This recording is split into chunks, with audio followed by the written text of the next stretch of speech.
Farraguni iddoo tokko tokkotti kufaati baay'ee qaba. Waa'ee ogummaa lafarraa kana dubbii waaqayyoo lafa kanatti gaafa dubbatu ani ogeessa jedha. Garuu guyyicha isa dhumaa sanatti eenyuun inni lafarratti dhaabatee hafureera. Beekaan bara seenaa kuni hana maleetu kan jiru hana malee eenyuun beeku kan jedhu eenyuun inni lafarratti hafuru guyyaa gaafa dhumaa sanaa.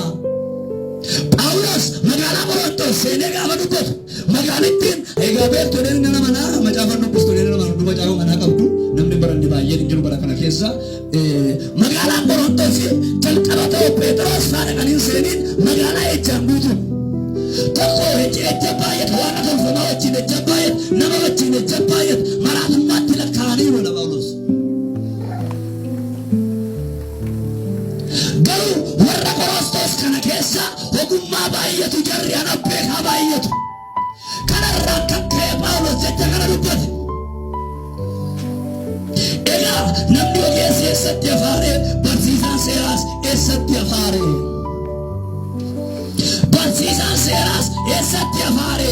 Nam beeka kan jedhu sun eessatti hafaare. Guyyaa kam guyyaa gaafa dhufaatii gooftichaa. Kanaaf ogummaan lafarraa kanaan namni baay'een tabiitiidhaan guutamee inni kaan ittiin du'eera inni kaan ittiin turoomeera garuu deebi'anii ittiin nama baay'eetu ittiin miidhama.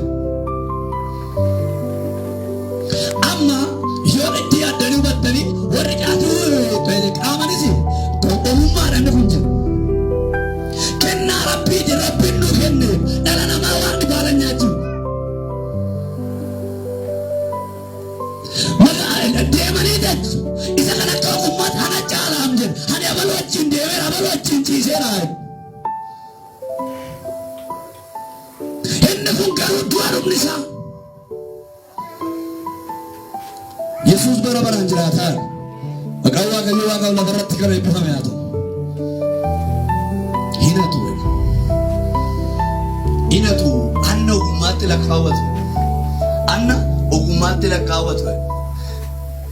Akka tu'attuu gaafa manaa baatu yaa waaqna gargaareetti. Anna dhaqdi qabeenya namaa barachuu dhaqdi garuu yaa waaqna gargaareetti manaa baati. Isa kana abaluu hin hataam hattuu beekamaadhaam abaluu hin danda'amu jenna nuti immoo fagoora dhaabanneetti abaluu hin danda'amu baay'ee miliqsuu danda'am jenna. Ogeessi lafarraa eessatti hafaareedha gaaf tokko kellaan jira fuula dura. Har'a daandii bal'aa argatanii alooratti kanbas piriichaaniya har'a karaa bal'aa argatanii yoo fiiganiyyuu gaaf tokko kellaan jira. Har'a darbuun hin danda'amu karaan hin darbamne tokko garuu fuula dura jira. Har'a biyya Itoophiyaa kana keessa namni biyya baay'eetti baqatee ba'a.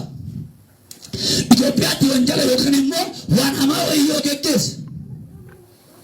Wanta biyya miidhuu geggeessa baqatee ba'a gara Keeniyaatti baqatee ba'a Eertiraa dhaqaa Ameerikaa dhaqaa biyyoota kana garaagaraa kan dhaqa. Gaaf tokko garuu ogummaa lafaa kanarraan baqatanii kan hin baane keellaa tokkicha qofa kan darban jira. Har'aati ogeessa miliquu dandeessa. Baay'ee miliquu fiigdee miliquu dandeessa. Dubbattee miliquu dandeessa. Baratteetta waan ta'eef ogummaa gonfatteetta waan ta'eef gaaf tokko garuu karaan itti miliqan tokko balballi isaan cufama. Kanaaf yeroo baay'ee namni dikaalaa boossa mergeessa balfuudha gara gooftaatti humna maqaa Yesuus Kiristoosiin irraa jalqabee ogummaan inni waaqarraa jireenya keeyaadha. Ogummaan inni waaqarraa jireenya keeyaadha. Meeqas jedhan wajjin yaa waaqayyoodha. Meeqabala yaa waaqayyoodha. Ogummaa keessa waaqarraa'edha. Isa dhoksaa sana jedha. Naaf laadheedha. Ogeessa ta'uu nan badaana siniin jechaan jiru. Ogummaa keessa karaa qajeelummaan itti fayyadamuun bareedaadha. Ogummaa fudhatte sana daandii sirriin itti fayyadamuun dhugaa bareedaa.